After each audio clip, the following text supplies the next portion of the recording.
Hi everyone, thought I'd try something a little different this time and give you a little walk around of the boat, tell you about what I've been up to. Hang on. Well, walking towards the front, so you can see the havoc I've been wreaking today.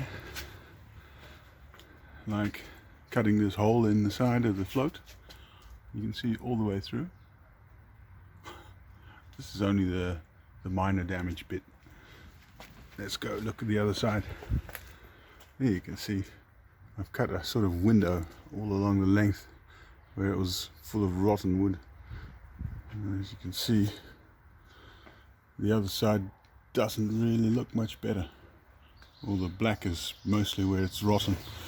Some spots you can just dig it out with your fingers. And this, yeah, well, that'll have to go. Some of it looks worse than it is, it's superficial. But in most places, a safe bet is to get rid of it. Here's a shot through the deck. Yeah, it looks bad, but it's doable. See you later.